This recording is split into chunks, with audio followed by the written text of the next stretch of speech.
Salam sejahtera dan salam UiTM di hatiku.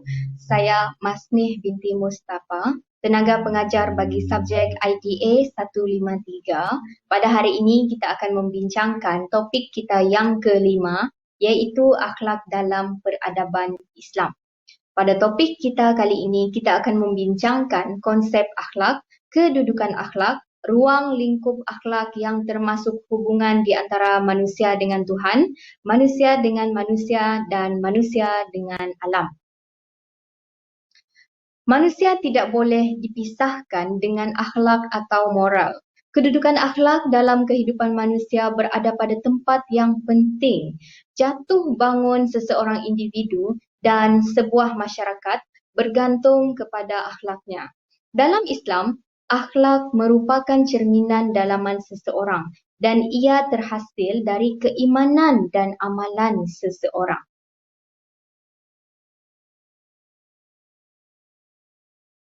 Akhlak umpama buah di pohon iman. Akar tunjang pada pohon itu adalah persoalan iman. Batangnya adalah rukun Islam. Dahannya persoalan fardu kifayah. Rantingnya umpama amalan-amalan sunat. Manakala akhlak adalah buahnya. Dalam Islam ada dua sumber akhlak. Yang pertama Al-Quran dan yang kedua adalah Al-Sunnah.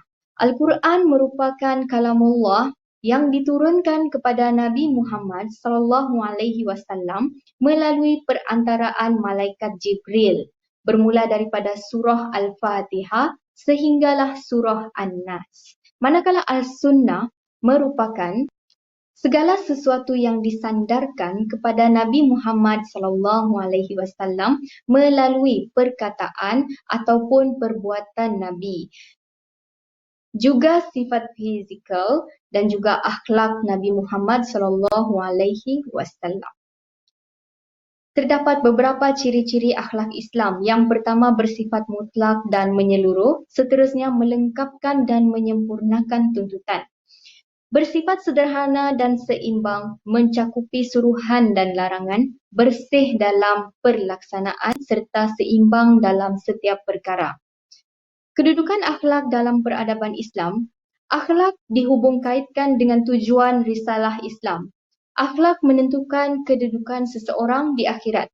Akhlak juga dapat menyempurnakan keimanan seorang mukmin. Akhlak yang baik dapat menghapuskan dosa, manakala akhlak yang buruk boleh merosakkan pahala.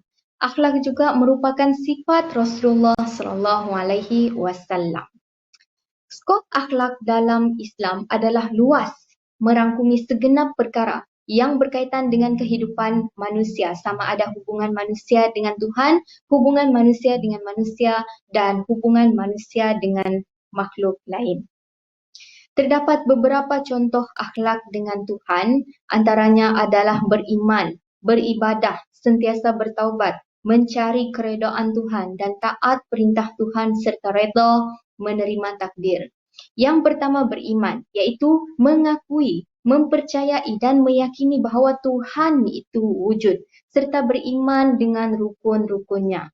Seterusnya beribadah, melaksanakan segala perintah dan meninggalkan segala larangannya dengan ikhlas semata-mata kerana Tuhan. Dan sentiasa bertaubat apabila orang mukmin itu terlupa atau jatuh kepada kecuaian dan kesilapan yang tidak seharusnya berlaku, ia segera sedar dan insaf lalu meminta taubat atas kecuaiannya. Seterusnya mencari keredaan Tuhan. Segala gerak-geri kehidupannya hanyalah untuk mencapai keredaan Tuhan dan bukannya mengharapkan keredaan manusia. Seterusnya, taat kepada perintah Tuhan seperti melaksanakan perkara-perkara yang wajib, fardu dan sunat. Dan yang terakhir, redha menerima takdir. Apabila mendapat kesenangan, seseorang manusia itu bersyukur. Dan apabila dia ditimpa kesusahan, dia bersabar, maka menjadi baik baginya. Dan terdapat beberapa contoh akhlak sesama manusia, antaranya adalah akhlak kepada ibu bapa. Sebagai seorang anak, berbakti kepada ibu bapa dari segi perbuatan, perkataan dan tingkah laku, akhlak kepada jiran. Dalam umat Islam dituntut berbuat baik terhadap jiran tetangga dan akhlak kepada guru. Setiap murid harus menghormati dan memuliakan gurunya yang memberi ilmu.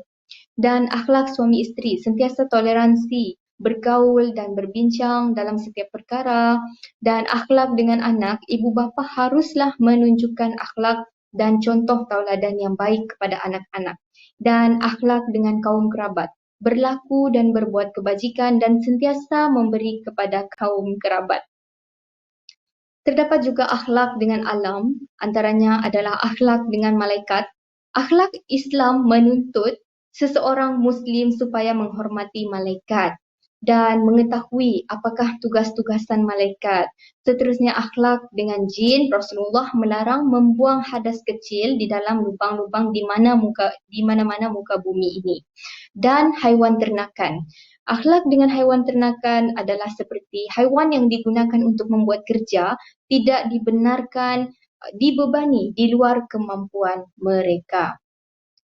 Haiwan bukan ternakan. Akhlak dengan haiwan bukan ternakan tidak menganiayai haiwan-haiwan bukan ternakan seperti mencederakan dengan benda tajam.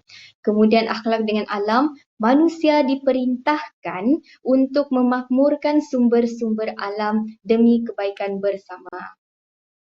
Berikut merupakan rujukan yang telah digunakan dalam topik kita yang kelima. Sekian, itu sahaja daripada saya. Kita sambung topik yang seterusnya. Terima kasih.